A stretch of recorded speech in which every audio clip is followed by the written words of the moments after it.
Arturo Rodríguez, buenas noches, ¿cómo le va? ¿Qué tal? Buenas noches, un gusto saludarlo. Bueno, una cosa seria antes, expectativas para el partido de mañana contra Grecia. Usted es futbolero, usted es San Lorenzo, ¿no? Sí, bastante futbolero, sí. No, estoy entusiasmado, no tanto con el partido, sino porque creo que pasamos la primera rueda y eso... ¿Ya la pasamos? Creo que sí, y eso es muy importante. Yo le digo personalmente, quedé deslumbrado por algunas jugadas ofensivas de Argentina en el partido contra Corea. Bueno, A mí me encantó Tevez. Bueno, a usted fuerza, le gusta el las esfuerzo, ganas. yo digo, el manejo de pelota en velocidad de Messi o Agüero, por ejemplo, es deslumbrante. Y esa jugada donde Messi frena y retoma Sí. y pasan 4 de largo, Bueno, pocas veces se vio. Y otra que estaba él rodeado por 6 y estaba Agüero solo y se las pasó por arriba para todos. Vino el gol después. Claro. Bueno, entonces confiamos. Confiamos.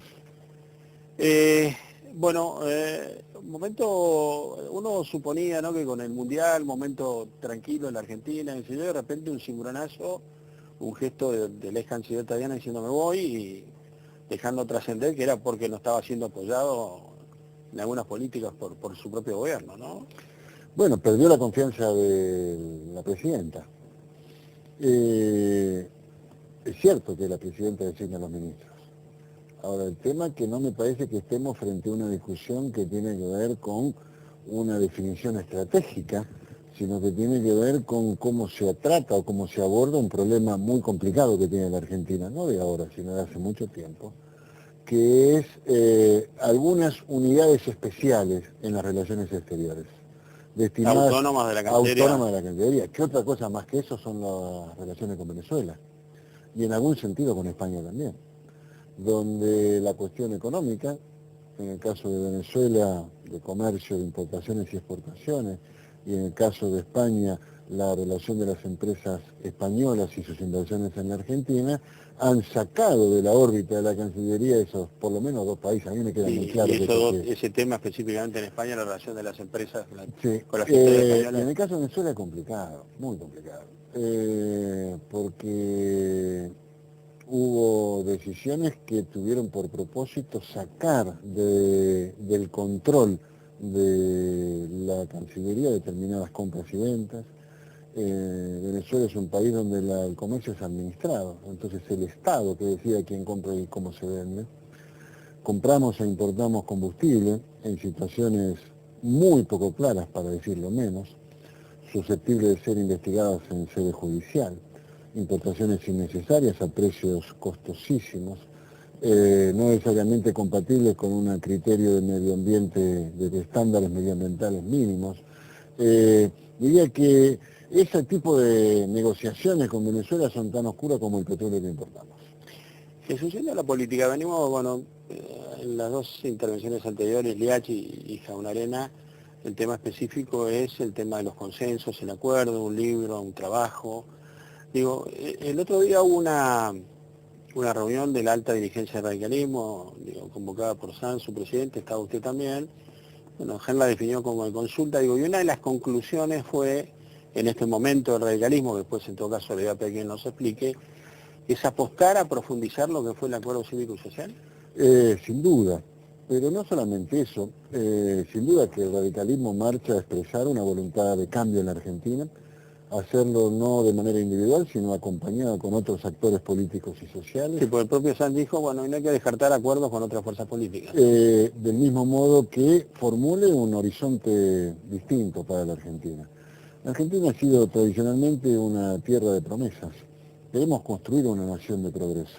Y esa nación de progreso tiene que ver con una Argentina inserta en el mundo, que mire desapasionadamente cuáles son las experiencias de nuestros vecinos. Y esto se vincula. En Chile, en Uruguay, en Brasil, hay una cultura del acuerdo político. Está bien visto socialmente la coincidencia entre los distintos actores políticos. Es reconocido como meritorio el compromiso y la cooperación entre los distintos actores políticos. Y me parece que eso es algo que nosotros tenemos que aprender y reconocer y valorar y también implementar. Que el radicalismo tiene esa visión, tiene ese compromiso y tiene esa voluntad, y en todo caso es lo que expresó el presidente Sanz, que tiene que ver no solo con el presente, sino básicamente con el futuro, si es que queremos construir una sociedad para todos los argentinos. está viviendo un momento particular el radicalismo, digo, eh, ustedes mismos han reconocido que han venido pagando un precio del 2001 adelante importante, tal vez exagerado por las responsabilidades compartidas que había. Digo, se están dando procesos internos, han aparecido perfiles como Cobos, ha habido una elección interna que adquirió una trascendencia incluso más allá de la frontera del radicalismo, fue la bonaerense, está la figura de Alfonsín, está la figura de propio Sass. Digo, ¿cómo se define este momento? Bueno, está claro que el radicalismo está todos los días afirmando su revigorización, que no es de hoy, sino que viene a lo largo del tiempo, luego de momentos muy difíciles, como usted señaló. Todos los que habían pronosticado la condición de pasado del radicalismo sin asignar ningún tipo de posibilidad de futuro se equivocaron de medio a medio. Y de manera muy paciente, muy responsable, al mismo tiempo leyendo nuestro pasado inmediato y sabiendo que tenemos una responsabilidad todos de aprender de nuestros propios aciertos y errores y también de los aciertos y errores de los otros, es que estamos recorriendo este camino. El ingeniero Cobos es un emergente de eso, el doctor Alfonsín sin ningún tipo de duda también es la expresión de esa valorización de la Unión Cívica Radical, y la figura del presidente de nuestro partido, el doctor Sanz, también como tantos otros en todas las provincias. Sabemos que tenemos una responsabilidad que la miramos en términos de futuro, de cómo tenemos al tiempo y simultáneamente libertad, pero con mayores criterios de igualdad. Se dijo acá, América Latina es la región del mundo más desigual del planeta. El país más igualitario es más desigual que cualquiera de los países desarrollados. Es una situación que amenaza la convivencia democrática. En consecuencia, avanzar sobre ese tema es imprescindible si queremos consolidar el sistema. Ahora, ¿Jesús imagina un 2011 de partido contra partido o de convergencias, frentes y acuerdos contra convergencias, frentes y acuerdos? Yo creo que habrá tres coaliciones. Una coalición oficialista, que cree que está todo bien y que nada es para ser mejorado. Eso es el kirchnerismo. Es el peronismo kirchnerista y algunos de sus actuales acompañantes.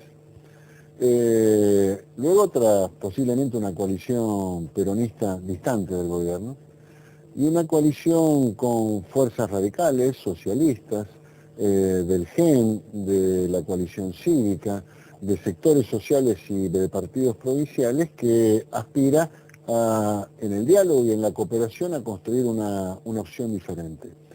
Que no mire todo blanco o negro, que no crea que hay que empezar desde cero, que no piensen que hay que tirar lo hecho a la basura, sino en capitalizar socialmente, como país, como comunidad, como tomando lo del pasado que sirve, corrigiendo lo malo y haciendo lo que no se hizo. Ahora, Jesús, digo, eso suena bien como hipótesis política para ¿Me dejan un ejemplo? Sí.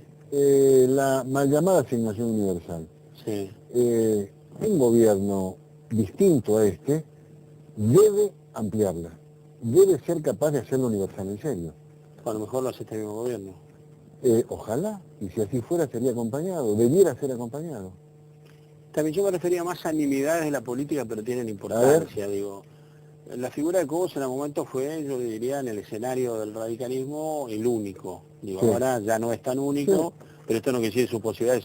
Yo le puedo decir en buena hora, diría yo. No está bien, pero hay voces que son aliados de ustedes, Elisa Carrió, el propio Wiener, que con Cobos, digo, ¿se puede hacer un acuerdo pese a esas diferencias? No tengo duda que sí.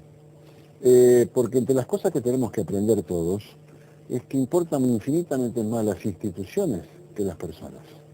Importan infinitamente más los rumbos decididos de manera colectiva y orgánica que los humores personales.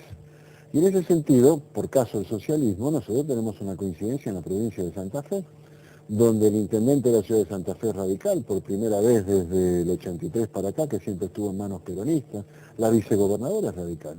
El gobernador es socialista, el intendente de la ciudad de Rosario es socialista, y la inmensa mayoría de los intendentes y presidentes de comunas son radicales. Ahí hay un incipiente ejemplo de acuerdo, de gobernabilidad y de políticas públicas en manos de dos partidos, exitoso. Como nosotros somos respetuosos de esas decisiones, es como lo vamos a capitalizar. Jesús, fue un gusto, muchas gracias. A ustedes, buenas noches. Pausa.